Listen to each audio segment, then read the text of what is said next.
Where's the real Rudy? But the public's not the marrying kind. They're just looking for a hump, and you're their chippy of the moment.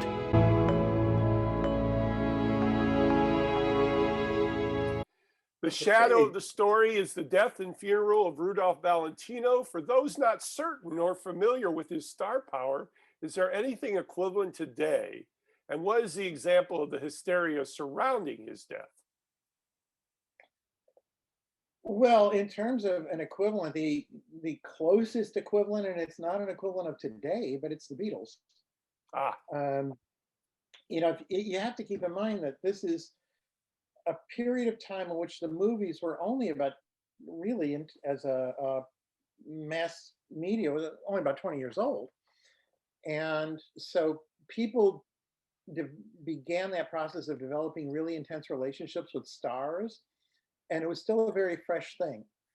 yeah. And for this particular star to die at, I think it was the age of 27, who was the symbol of virility, the symbol of sexuality, the symbol of life, to some degree, it was like the Kennedy assassination, Mm. where you had that going on. In terms of the sort of rabid fandom preceding the death, the Beatles is the only thing I can come up with that's even close. Yeah. As you were developing the script, what characteristics of Coriander started to become clear for you, and how did that personality drive the elements of the rest of the story? I first developed the idea for doing a story based on the funeral in 1977. Mm. And I had researched it and researched it and researched it and always promised myself I was going to write it, but I never knew what it was about. I knew you can't tell a story about an event. An event is something in which a story takes place, but it is not the story. And I needed a story. And in 1998, I was dating a woman who was a mezzo soprano at the Lyric, and brilliantly talented woman. And one day we were talking, and she said that she'd told me that she had been a rock singer before she was in opera. And I was more than surprised. It seemed a rather odd kind of leap to make. And so I asked her why she made the change, and she said, well, when I'm singing, I'm more comfortable singing opera because when I sing rock, I have to feel something. Uh, What would it be if you were somebody with this enormous gift and you did everything in the world to submerge it because it made you feel something? mm. And so that became the through line for Coriander. That she's she's a wonderful singer. She has this great voice. It's established right at the beginning, but then she becomes a dancer, which she's terrible at.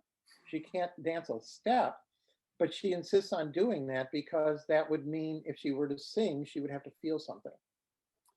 The animation in Coriander is almost like a fingerprint. It has a uniqueness that isn't mainstream or like current animation.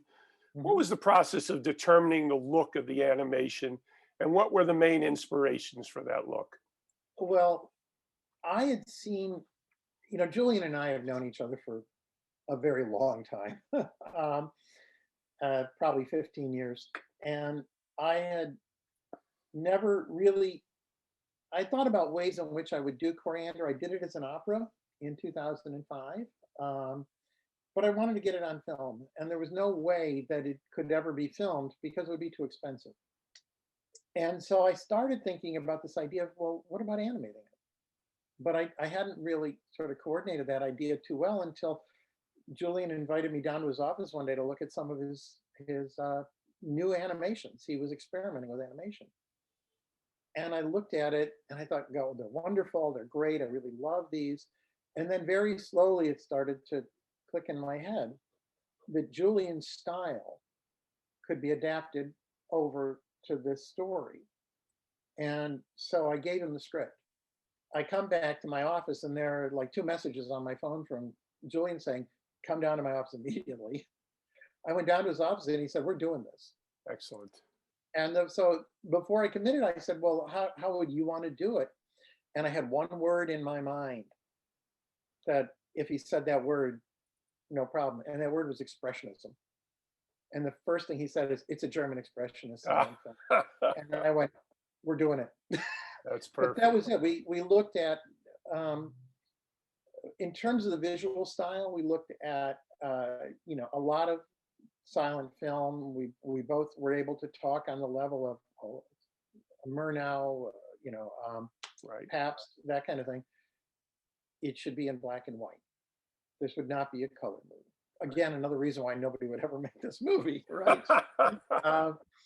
But what really got me was I'm a giant fan of Douglas Sirk, and I've always loved his work.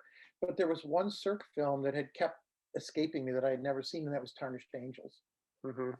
And about 5 years ago, I finally saw Tarnished Angels, and I remember my jaw hitting the floor and going, "Oh my God, it's Coriander." If you go and you watch it, and then you watch Coriander, you can see clear linkages that honestly were never there because I'd never seen that movie and I knew Right. very little about it. But I now look at it and go, man, that's the companion piece. Perfect. Um, When working with the voice cast at the level your independent film was at, what part of the directing process is most challenging in getting the marriage of voice and animation together? and this is one of the things that I just love so much about Julia, which is that he wants the writer in the process. Mhm.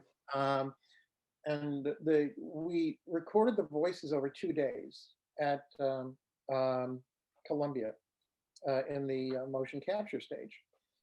And what Julian decided to do that I thought was so wonderful was that normally when you're doing voiceovers, you're bringing, here's the actor I need. They come in, sometimes an assistant director is feeding them the lines, whatever. And he said, if we're going to be making a movie that takes place in that period, why don't we record the voices as though we were in that period? In other words, let's bring all the actors into the room and do it like a radio show. I was sitting, we had this long table, and I had Julian at one end of the table, and I'm at the other end of the table. And I've got the script spread out in front of me, and I'm literally rewriting lines as we're going, because now I'm hearing them. And I'm Right. going, no, let's try this, bang, bang, bang. And so we changed a certain amount of the dialogue.